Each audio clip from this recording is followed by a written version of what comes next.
So hello everyone guys, मेरा नाम अदनान है और ये आपका प्यारा चैनल फैंटम टेक्निकर। सो गाइस, आज हम थोड़ा सा कोडिंग करेंगे। डायरेक्टली हमें 3 प्रोग्राम्स रन करने हैं। मैं आपको पहले उन प्रोग्राम्स को दिखाऊंगा, उनका लॉजिक बताऊंगा क्या है। देन फिर हम उसको कोड ब्लॉक्स में जाके सिंपली रन करेंगे। So let's get started guys. So guys, अब हम यहाँ पे आते हैं अपना प्रेजेंटेशन में। देख सकते हैं आप प्रोग्राम हमारा क्या है। हमें लार्जेस्ट ऑफ 3 नंबर यानी 3 नंबर दिए हुए हैं। हमें एक n1 दे रखा है, n2 दे रखा है और num3 दे रखा है। मतलब ऐसे करके लिख रखा है। आप n1 n2 n3 भी लिख सकते हैं। इंटीजर वैल्यू के अंदर लिख रखा है। यहाँ पे आप इसको बूल फ्लोट में भी ले सकते हैं। वो होगा ठीक है। देन फिर अब मैं आपको एक बात बताता हूँ कि यहाँ पे जब आपने ले लिया तो अब आप यहाँ पे एक ही मैसेज प्रिंट कराएंगे, काउट। ठीक है। काउट एंटर 3 नंबर्स ऐसे करके आप काउट करा देंगे। डिस्प्ले करेगा जैसे पाइथन में प्रिंट काम करता है, सी में प्रिंटफ काम करता है।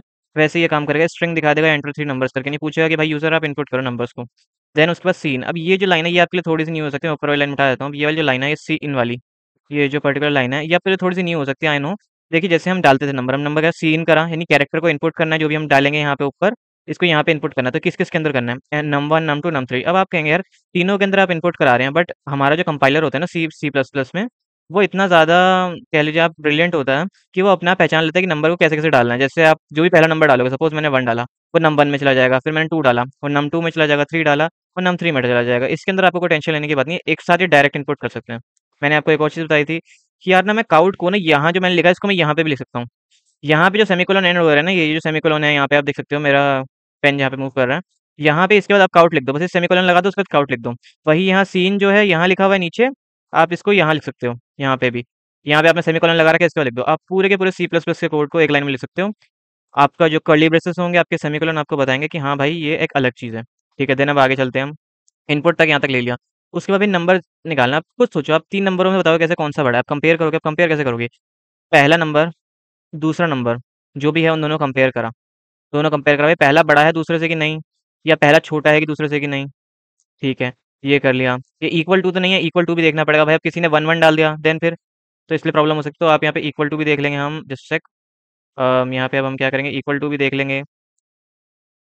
देन जब हम इक्वल टू देख लेंगे तो भाई इन दो नंबर से पता लग गया कौन सा बड़ा कौन सा नहीं। कैसे भाई, अगर हमें 1 बड़ा मिल जाएगा या इक्वल टू मिलेगा तो हम लिख देंगे क्या, लार्जेस्ट कौन है, 1 है। ठीक है। अब अगर 1 छोटा होगा तो हम यहाँ पे लिख देंगे लार्जेस्ट क्या है, 2 है। अब ठीक है, अब इन दो दो स्टेटमेंट जो गई, इन दो स्टेटमेंट से हमें एक चीज़ पता लग गई कि भाई अगर ये बड़ा है 1 2 के या इक्वल है तो भाई हम 1 लिख देंगे। अगर 1 छोटा है इक्वल है 2 के तो हम 2 लिख देंगे। बट अगर ये दोनों ही स्टेटमेंट नहीं हुए तब तीसरी एक स्टेटमेंट क्या आएगी अपने आप, भाई ऑफकोर्स बात है, अब इन दोनों नंबर में से कोई नंबर एक दूसरे से बड़ा नहीं है। तो हम एल्स में जाएंगे। एल्स में क्या करेंगे हम, नहीं नहीं गाइस एक मिनट, ये जो है ये थोड़ा सा प्रोग्राम मैंने आपको गलत बता दिया। एक्चुअली क्या है, हम पहले तीनों नंबर एक साथ करेंगे। 1 2 3 3 नंबर ले रहे हैं ना, तो यहाँ पे 3 मैं एक्चुअली आपको 2 को बता रहा था, यहाँ पे 3 का लेंगे। सो 3 में 1 से 2 को कंपेयर करेंगे, फिर 1 से 3 को कंपेयर करेंगे। 1 क्या बड़ा है 2 3 से, नहीं। फिर 2 को 1 से करेंगे, 2 को 3 से करेंगे। क्या मतलब, भाई एक बार अगर आप 1 को कंपेयर करोगे 2 से और 1 को कंपेयर करोगे 3 से, अब भाई लार्जेस्ट ऑफ 3 है, तीनों नंबर में से कौन सा नंबर बड़ा है। भाई अगर 1 दोनों से बड़ा होगा, इन दोनों से, तभी तो आप लिख पाओगे 1 बड़ा है। ठीक है भाई, अब एक चीज़ ये होगी। फिर 2 के अंदर क्या होगा, 2 आप बड़ा तब लिख पाओगे जब 1 और 3 से बड़ा होगा। ठीक है, अब तीसरी चीज़ क्या होगी, तीसरी चीज़ ये होगी भाई 3 बचा अब अकेला। अब यही बचा है अकेला भाई, अब इसको कंपेयर करने की नीड ही नहीं है, क्योंकि 1 एंड 2 को आपने कंपेयर करा, सब नंबर से कंपेयर कर लिया दोनों को, जितने भी नंबर प्रेजेंट है, आप 4 लो 5 लो 6 लो। अब यार ये दोनों नंबर बड़े नहीं है, ठीक है। अब 3 बचा लास्ट में, ये एक नंबर बचा। इसको कंपेयर करने की नीड नहीं, हम डायरेक्ट लिख देंगे, प्रिंट करा देंगे कि ये सबसे बड़ा नंबर है। अब ये यहाँ पे आते हैं, प्रोग्राम हमारा यही कह रहा है, इफ नम वन यानी नंबर 1 अगर यहाँ पे बड़ा है नम 2 से और नंबर 1 बड़ा है नम 3 से, 1 2 और 3 से बड़ा हो तो, ठीक है। 1 अगर 2 और 3 से बड़ा हो तो क्या प्रिंट करेंगे हम, 1। अब 2 2 अगर बड़ा है 1 और 3 से तो हम क्या प्रिंट करेंगे, 2। ठीक है। अब 3 को हम डायरेक्ट प्रिंट कर देंगे, क्यों, क्योंकि हम पहले स्टेटमेंट्स में सब कुछ देख चुके हैं। तो यही देखिए आप कोड है, आप इसको खुद ही पढ़ सकते हैं। देन फिर यहाँ पे एल्सिफ में आया, एल्सिफ स्टेटमेंट, बीच की बात जो होती है, 2 बड़ा है या इक्वल है 1 के, या 2 बड़ा है 3 से, देन हम क्या प्रिंट करेंगे, नम 2 प्रिंट करा देंगे। अब एल्स बची स्टेटमेंट। अब एल्स स्टेटमेंट के अंदर भाई लार्जेस्ट नंबर हो जाएगा भाई 3 हो जाएगा अपने आप ही, दोनों नंबर में से कोई बड़ा नहीं है तो भाई तीसरा ही बड़ा होगा फिर। ठीक है। देन हम आगे प्रोसीड करते हैं लीप ईयर वाले कंसेप्ट पे। ये थोड़ा एक हॉट क्वेश्चन है बहुत, ये बहुत बार पूछा भी जाता है कभी बार एग्जाम्स में। हम इसे देखते हैं थोड़ा सा। हाँ, अब आई थिंक आपके लिए क्लियर होगा। हाँ देन अब ठीक है। हाँ, अब देखते हैं लीप ईयर। अब लीप ईयर का मतलब क्या होता है भाई, जो साल 4 साल में एक बार आता है, लीप ईयर इसे कहा जाता है। इसके अंदर 366 डेज होते हैं। कितने, 366 डेज होते हैं, इसके अंदर उसे लीप ईयर कहते हैं। और जो कॉमन होता है ना वो 365 होता है, 365 दिन जो होता है ना, लोग कहते हैं 4 साल में एक बार आने वाला ये होता है, तो एक दिन बढ़ जाता है भाई उस दिन, 29 फरवरी। ठीक है। सो ये वही बात है। अब इसमें चेक कैसे करेंगे, 4 साल में एक बार आता है। ठीक है, सबसे पहले आप क्या करा लेंगे, इंट ईयर, एक ईयर इनपुट करा लेंगे। अब आप थोड़े इसके अंदर प्रो बन चुके हो ईयर इनपुट कराने में और स्टेटमेंट लिखने में और इनपुट लेने में, तो मैं आपको ये 3 लाइन एक्सप्लेन करना, ज़्यादा कोई डीपली एक्सप्लेन नहीं, फिर काउंट करा लेंगे एंटर ईयर। ठीक है, एंटर ईयर करवा लेंगे हम यहाँ पे, एंटर ईयर। देन उसके बाद यहाँ सीन करा लेंगे भाई, ईयर डाल दो, ठीक है, हो गया। फिर उसके बाद इफ में आएंगे, इफ कंडीशन, अभी कंडीशन के अंदर की स्टेटमेंट देखने वाली है। इफ ईयर डिवाइडेड बाय 4, यानी जो साल है अगर उसको हम 4 से डिवाइड करें और रिमाइंडर अगर हमें 0 आ जाए, तब वो लीप ईयर कहलाएगा। लेकिन एक कंडीशन एक और होनी चाहिए, क्या, एंड, एंड लिखा है, ये एंड है, लॉजिकल, मैंने आपको पढ़ाया था लॉजिकल ऑपरेटर। अगर आपने नहीं पढ़ा है तो मैं इसी के टाइम स्टैम्प पे मैं अभी आपको इसमें वीडियो भी दिखा दूंगा, यहाँ पे ऊपर बना हुआ आ रहा होगा, कार्ड्स के अंदर आप देख सकते हैं, जो पिछली वीडियो हमने करी थी, पिछले दिन ही करी है अभी। सो देन यहाँ पे एक और स्टेटमेंट कह रहा है, क्या कि यानी ये स्टेटमेंट पूरी होनी चाहिए, ठीक है। लेकिन अगर ये स्टेटमेंट भी ट्रू हो तो ईयर को जब भी हम डिवाइड करें 100 से, तो वो 0 नहीं आना चाहिए। अगर वो 0 आ रहा है तो इट मीन्स वो लीप ईयर नहीं है। ठीक है। एक कंडीशन तो ये हो गई लीप ईयर होने की, भाई 4 से डिवाइड करने पे 0 आना चाहिए और 100 से डिवाइड करने पे 0 नहीं आना चाहिए। ये दोनों कंडीशन को ट्रू होना नेसेसरी है, तभी वो लीप ईयर होगा। ठीक है, कोई और कंडीशन में लीप ईयर हो सकता है, हाँ ऑफकोर्स बिल्कुल हो सकता है। भाई अगर आप 400 से डिवाइड करो ना किसी ईयर को, 0 आ रहा है, तो वो लीप ईयर है, डायरेक्ट लिख दो, इसके अंदर आपको 100 से कंपेयर करने की नीड नहीं है। ठीक है, तो आप यहाँ पे अब अंदर आए, अब ये देखिए यहाँ पे कर्ली ब्रेसेस ओपन यहाँ हुए, कर्ली ब्रेस क्लोज यहाँ हुए। इससे हमें क्या पता लगा कि अगर ये स्टेटमेंट, जितनी भी यहाँ स्टेटमेंट्स लिखी हैं मैंने, ये जितनी भी हो गई, ये अगर ट्रू होती हैं या इनमें से एक भी स्टेटमेंट ट्रू होती है, बिकॉज ये और लगा रखा है, ये दो डंडे हैं ना, आप कंफ्यूज मत होइएगा, ये दो डंडे जो है ना, ये डंडे कहता हूँ मैं इनको, ये आप ये और होता है, ये मैंने बताया है, ये और होता है। ठीक है, और ये आपका एंड होता है, एंड। ठीक है, ये आपका हो गया एंड, एंड और गेट आपने पढ़ा ही होगा कोडिंग के अंदर, या फिर अभी हमने 11 12 के अंदर पढ़ते भी हैं हम, एंड और गेट के अंदर इनका टेबल भी बनाना आता है एक। ठीक है, सो ठीक है, अब यहाँ पे हो गया। देन फिर यहाँ पे चले हम आए, तो भाई ये स्टेटमेंट में से एक स्टेटमेंट, अगर कोई भी स्टेटमेंट ट्रू हुई चाहे तो ये वाली एक स्टेटमेंट, ये अलग स्टेटमेंट है और ये एक अलग स्टेटमेंट है। अगर ये ट्रू हुई तो भी ये चलेगा, या फिर ये ट्रू हुई तो भी ये चलेगा, तो काउंट करा देगा ईयर। ईयर जो भी होगा वो लिख देगा यहाँ पे ईयर करके, year is a leap year. अगर मैंने मैंने पहले 5000 सपोज मैं मान लेता हूँ, 5000 अभी आया भी नहीं है, दूर है बहुत। 5000, एक सेकंड चल नहीं रहा, ये दोबारा करते हैं। देन 5000, यहाँ पे आता है 5000, 3000 ही नहीं आया, 5000 क्या, 5000 साल अगर आप करोगे तो 5000 लिखा आ जाएगा, फिर उसके आगे लिखा आ जाएगा इज अ लीप ईयर। जो ईयर करें ना प्रिंट, ऐसे प्रिंट होने पे सिर्फ वैल्यू आ जाएगी, इंटीजर वैल्यू। और अदरवाइज अगर आप इसको यहाँ पे इसके अंदर ये डबल कोट्स के अंदर करोगे तो फिर इसके स्ट्रिंग बन जाएगा, ऑफ कोर्स, तो वो प्रिंट हो जाएगा स्ट्रिंग करके। देन उसके बाद यहाँ पे आता है आपका एल्स। एल्स के अंदर कुछ नहीं भाई, ये प्रिंट हो जाएगा कि जो भी आपने ईयर लिखा है वो लीप ईयर नहीं है। दैट्स इट गाइस, ये आपका इसका कोड है। देन अब हम आगे मूव ऑन करते हैं, बिकॉज ये बहुत ईजी से कंसेप्ट था। देन अब इसके बाद हम आते हैं, अब यहाँ पे ग्रेड इवैल्यूएशन, ग्रेड इवैल्यूएशन। ये जो ग्रेड इवैल्यूएशन है ये क्या है यार, ग्रेड इवैल्यूएशन इसके अंदर क्या होता है भाई, आपका सर्टिफिकेट बना, हाँ हमारा सर्टिफिकेट बनता है, तो उस सर्टिफिकेट के अंदर एक चीज़ होती है भाई, आपने देखी होगी लिखी हुई आपके, जब कुछ सर्टिफिकेट्स के अंदर होता है और कुछ में नहीं होता है, ये फिलहाल फर्स्ट क्लास से लेके मे बी 8 क्लास तक ही थोड़ा वैलिड रहता है ये चीज़ें। तो इसमें क्या होता है, आपका सर्टिफिकेट होता है, उसके अंदर लिखा होता है कि आपकी ए प्लस प्लस कहाँ से कहाँ तक होता है, किस बच्चे ने जितना मार्क्स स्कोर करें उसके हिसाब से उसका ग्रेड ए प्लस प्लस है, ए है, बी है या बी बी प्लस आ गया या फिर बी आ गया। देन उसके बाद सी आ गया, डी आ गया, ऐसे करके ग्रेड्स लिखे होते हैं, उनके आगे उनके मार्क्स लिखे होते हैं। सो यहाँ पे यही है पंगा अपना, अपने को क्या करना है भाई, इफ कंडीशंस लगानी है। ठीक है, अब कैसे लगाएंगे इफ कंडीशन, सबसे पहले भाई मार्क्स यहाँ पे कितने हैं, मार्क्स तो पता होने चाहिए ना हमको, यूजर से इनपुट करवाए। तो हम अपनी मर्जी से नहीं, अपनी मर्जी से डाल सकते हैं, बट हम यूजर इनपुट प्रोग्राम बनाएंगे, बिकॉज एक प्रोग्रामर को यूजर इनपुट प्रोग्राम पे ही रिलाई करना चाहिए किसी भी चीज़ में। ठीक है, काउंट कराया, एंटर योर मार्क्स, आपने मार्क्स एंटर करा दिया। देन उसके बाद आपने करा सी इन मार्क्स, मार्क्स को यानी इनपुट करा दिया, यहाँ पे जो भी यहाँ पे लिखेगा वो यहाँ पे इनपुट हो जाएगा, बस ये होगा ख़त्म। उसके बाद अब आती है बारी यहाँ पे नीचे, मार्क्स। मार्क्स अगर आपके बड़े हैं या इक्वल टू है 90 के, ओके, ये है कंडीशन हमारी। अगर हमारे मार्क्स बड़े हुए, मार्क्स में मैं एम करके लिख रहा हूँ मार्क्स, अगर मैंने 50 इनपुट करा तो आप बताओ क्या प्रिंट होना चाहिए। 50 इनपुट करा, अब आपको थोड़ा मतलब इसमें अपने आप देखना पड़ेगा, 50 इनपुट करा भाई, मार्क्स क्या 90, हमारे क्या 50 मार्क्स 90 के इक्वल है, नहीं भाई 90 से छोटे हैं, नहीं भाई।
तो गाइस अब जैसे देख सकते हैं कोड ब्लॉक्स के अंदर मैंने डायरेक्टली आपके लिए कोड लिख रखा है। एक्चुअली डायरेक्ट नहीं था, बट क्या हुआ कि मैंने ना जब वीडियो रिकॉर्डिंग चेक करी तो उसमें वॉइस नहीं आ रही थी। सो गाइस अब यहाँ पे देखिए, हमने 3 फाइल्स ऑलरेडी बना रखी हैं, पहले बना रखी थी ये। सो इसके अंदर हैश इंक्लूड हैश स्ट्रीम ये हमने कर रखा है, यूजिंग नेम स्पेस एसटीडी हमने कर रखा है, इंट मेन ये तो 3 जो लाइनें हैं ना, ये तो बहुत आपकी कह लो कि ये तो हर कोड के अंदर ये 3 लाइनें सेम ही रहेंगी, ये बहुत वक्त तक अभी ये 3 लाइनें सेम ही रहेंगी इसके अंदर। देन उसके बाद हमने 3 नंबर इनपुट करा इंटीजर, इंटीजर करके 3 नंबर इनपुट कराए। देन उसके बाद मैंने कहा काउट एंटर द नंबर्स, मैंने कहा नंबर्स एंटर करो, यहाँ पे फिर नंबर का एंटर ले लिया, ठीक है। देन उसके बाद यहाँ पे हम आए इफ कंडीशन में, इफ कंडीशन के अंदर आप ये देखिए, यहाँ पे हमने एक ये कंडीशन लिखी, देन एंड लगाया बीच में, ये एंड है। ये एंड कैसे आएगा, अब शिफ्ट में जाएंगे, शिफ्ट दबा के 7 को 2 बार दबाएंगे, देन ये आ जाएगा, इसको हम कहते हैं एंड। अगर यहाँ से एक ये एंड हटा दूं मैं तो इसको एम्परसेंड कहते हैं, एम्परसेंड यहाँ पे इसको कहा जाता है एड्रेस ऑफ, कोडिंग के अंदर एड्रेस ऑफ, ठीक है। कंट्रोल एस दबा के दोबारा सेव करेंगे और फिर यहाँ पे एक एंड लगा देंगे, ये बन गया आपका एंड ऑपरेटर। ऐसे 2 बार ये लगाते हैं एम्परसेंड, तब जाके हमारा एंड ऑपरेटर बनता है। देन क्या लगाई कंडीशन, नम वन अगर बड़ा है इक्वल टू है नम टू से, और नम वन अगर बड़ा है या इक्वल टू है नम थ्री से। इट मीन्स यानी भाई अगर नंबर 1 2 से बड़ा है और नंबर 1 3 से भी बड़ा है ना, तो भाई 1 प्रिंट कर दो लार्जेस्ट, नंबर 1 यहाँ प्रिंट करा लेंगे हम नंबर 1, और ये फिर आ जाएगा स्ट्रिंग मैसेज लार्जेस्ट, ठीक है। एल्स इफ, एल्स इफ क्या है, नम 2 अगर बड़ा है 1 से और नम 2 ही बड़ा है अगर 3 से, तो आप प्रिंट क्या करा लेंगे, नम 2 is largest. So guys I hope सो, यहाँ पे कोड तो ऑलरेडी क्लियर था, हमें जैसे रन करना था। तो F9 दबाएंगे, अब यहाँ शॉर्टकट की होते हैं, रन करेंगे, F9 दबाया मैंने, एंटर द नंबर्स आ गया, एंटर द नंबर्स मैंने लिख दिया 5 1 2, अब देखते हैं कौन सा बड़ा होगा। 5 इज द लार्जेस्ट, ठीक है, 5 सबसे बड़ा है, ठीक है। वैसे ही इसको दोबारा रीरन करेंगे, मैं यहीं से बटन देखते हैं, ये बटन है कोड ब्लॉक्स के अंदर रन करने का, रन करा, यहाँ पे आया तो मैं यहाँ पे 5 फिर मैंने लिख दिया 6। अब ये 2 बार सेम इसलिए लिखा था कि आपको पता लग सके कि हाँ ये डिफरेंशिएट कर पा रहा है कि नहीं। सो यहाँ पे करा ये है कि 6 लार्जेस्ट, तभी मैंने इक्वल टू का साइन लगाया जिससे डिफरेंशिएट कर सके। उसके बाद हमने किया था लीप ईयर का, तो लीप ईयर का एरा, अब लीप ईयर को मैं थोड़ा बड़ा कर दूँ जिससे आपको विजिबल हो जाए, जैसे ये बड़ा हो गया, वही हैश इंक्लूड स्ट्रीम 3 लाइनें सेम रहनी है यहाँ तक, ये 3 लाइनें सेम रह रही है इंट मेन तक। देन फिर इंट मेन की कर्ली ब्रेस शुरू, हमने सबसे पहले क्या एंटर कराएंगे भाई, इंटीजर ईयर इनपुट करो, कर लिया। फिर भाई इनपुट करा देंगे, 2 लाइनें भी आपको पता ही है, तो मैं इसमें ज़्यादा टाइम वेस्ट नहीं कर रहा, यहाँ पे आप मैसेज प्रिंट करेंगे, फिर वो यूज़र नंबर डालेगा तो यहाँ से ले लेगा, रीड करा देंगे हम इसमें, पुट करा देंगे वैल्यू ईयर के अंदर। ओके देन फिर इफ कंडीशन लगाएंगे, इफ कंडीशन मैंने लगाई, यहाँ पे देखिए आप, ये एक स्टेटमेंट है, अब इस हम इस स्टेटमेंट को देखेंगे क्या है, ईयर डिवाइड बाय 4 अगर रिमाइंडर 0 आता है। मॉडुलस फंक्शन का काम क्या होता है, मॉडुलस फंक्शन हमें बताता है कि रिमाइंडर क्या होगा हमारा, किसी चीज़ को किससे अगर हम डिवाइड करें तो रिमाइंडर क्या होगा। अगर रिमाइंडर हमारा 0 आता है, ईयर जो भी हम इनपुट लेंगे उससे डिवाइड करने पे, और एक और कंडीशन एंड लिखा है, एंड और नहीं है, एंड मतलब ये दोनों कंडीशन ट्रू होनी चाहिए, ये वाली भी और ये वाली भी, ये दोनों कंडीशन जब तक ट्रू हैं तभी तक हमारा कोड ये रन करेगी, वरना इफ कंडीशन रन ही नहीं करेगी।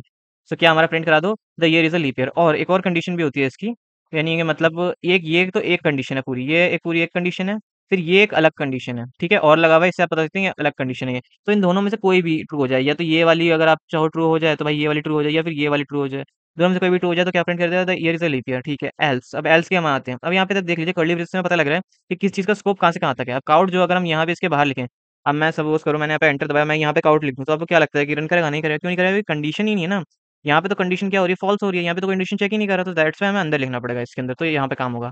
फिर एल्स के अंदर हम आएँगे, यहाँ पे काउट करा देंगे भाई, अगर ईयर लीप ईयर नहीं है तो ऑफ कोर्स सी बात है, नहीं होगा, the year is not a leap year. इसको रन करेंगे, F9 दबाया, रन किया, अभी देखिए enter the year to check, मैं लिख देता हूँ 2000, 2000 लिखा year, 2000, the year is a leap year, भाई लीप ईयर है, ठीक है। देन उसके बाद यहाँ पे फिर दोबारा F9 दबाएँगे। अब यार यहाँ पे ईयर क्या डालूँ मैं, 1 मिनट, F9 दबाया, यहाँ पे आके हमने अब दबाया, देन यहाँ पे enter the year to check, enter the year to check हम कर देते हैं 2001। अब आपको क्या लगता है 2001 लीप ईयर होगा? भाई होना चाहिए, नहीं होना चाहिए, क्यों, 2000 हो रखा है ऑलरेडी, अबे 4 साल में एक बार आता है ना, तो 2000 जब है तो 2001 तो हो ही नहीं पाएगा। ओके, देन ये हो गया। फिर ग्रेड्स वाला तो बहुत सिंपल है, यहाँ पे इसको बड़ा कर देता हूँ, 3 लाइनें, फिर वही बात सेम है ऊपर की। देन मार्क्स यहाँ इनपुट करा लेंगे, मैसेज शो करेंगे भाई यूजर को शो होगा कि भैया मार्क्स इनपुट करने हैं, ओके। देन मार्क्स यहाँ रीड करा लेंगे, मार्क्स के अंदर मार्क्स नाम को जो हमने इंटीजर बना रखा है वेरिएबल, मार्क्स अगर आपके 90 से बड़े हैं, मैंने इस कोड में थोड़ा सा चेंज किया है, मार्क्स अगर आपके 90 से बड़े हैं, ये इक्वल है 90 के, तो आप ए प्रिंट कराओगे, ग्रेड ए। देन उसके बाद एलसिफ लगाएंगे, अब यहाँ पे देखिए एलसिफ 2 बार यूज़ करें, ऐसे आप यूज़ करते हैं 4 बार 5 बार 6 बार तक यूज़ कर सकते हैं एलसिफ, ठीक है। फिर मार्क्स आपने करा, फिर आपने 80 प्रिंट करा दिया, ठीक है। अगर मार्क्स आपके बड़े हुए तो यहाँ पे आप क्या करोगे, बी प्रिंट करा दोगे, एक्चुअली बी ग्रेड आया, प्रिंट बी कराएंगे, कंडीशन चेक होगी, जब तक ये कंडीशन ट्रू नहीं है जब तक यहाँ बी प्रिंट नहीं हो सकता, ठीक है। ऐसे ही एलसिफ नीचे वाला चल जाएगा, इसका पता नहीं, बट एल्स के अंदर अब कुछ लोग कहेंगे यार यहाँ पे हम एलसिफ लगा देते हैं, एलसिफ तो लगा देते हैं, बट ना इसमें ना एक मेथड होता है करने का। अब यार जब कोई चीज़ नहीं हो रही, तो एक कंडीशन बची है तो उसको चेक थोड़ा ना करवाओगे कि आप भाई हाँ मार्क्स अगर 70 से नीचे हुए या इक्वल टू 70 हुए, देन हम डी प्रिंट कराएंगे, या फिर इक्वल टू तो पे तो हम सी प्रिंट करा देंगे। तो हम यहाँ पे लिख देंगे मार्क्स अगर छोटे हो तो हम इसमें एल्सिफ नहीं लगाएंगे, हम इसमें डायरेक्ट एल्स लिख देंगे कि एल्स मार्क्स अगर आपके 70 से ऊपर नहीं है, 70 के इक्वल नहीं है, तो अपने आप लिख दो डी आ गया भाई। यहाँ पे एफ तक जाएंगे नहीं, फेल तक। इसको रन करेंगे। रन किया। अब मैं 92 डालता हूँ। 92 पे क्या आना चाहिए? ए आना चाहिए। ए आ गया। ठीक है। ठीक है, आप इसको अपने हिसाब से भी चेंज कर सकते हैं। ठीक है, प्रोग्राम को कोई इसमें हार्ड एंड फास्ट रूल नहीं है। देन उसके बाद 52 लिखा मैंने। 52 पे क्या भाई डी आ गया। आप फेल नहीं हो, 52 पे मैंने डी प्रिंट करा दिया। फिर 75 लिख दिया मैंने। 75 पे क्या आएगा? सी आ जाएगा भाई। ठीक है, मैं ऐसा इसलिए कर रहा हूँ, मैं 70-80 वैल्यू इसलिए ले रहा हूँ क्योंकि राउंड ऑफ वैल्यू आपका इक्वल टू आगे तो होगा, लेकिन आपको ये भी पता लगना चाहिए कौन सा कब एग्जीक्यूट करेगा। 80 और 80 से ऊपर पे ये एग्जीक्यूट करेगा। 70 और 70 से ऊपर पे ये एग्जीक्यूट करेगा। 90 और 90 से ऊपर वाले पे ये एग्जीक्यूट करेगा। ठीक है। 70 से जो भी नीचे वाले होंगे उनके ऊपर ये एग्जीक्यूट करेगा। 70 से जो भी नीचे वाले होंगे, नीचे वाले 70 के इक्वलेंट भी नहीं, उन पे एग्जीक्यूट करेगा। ठीक है guys. So guys, I hope so आपको वीडियो पसंद आई होगी, और thank you so much guys. Bye bye.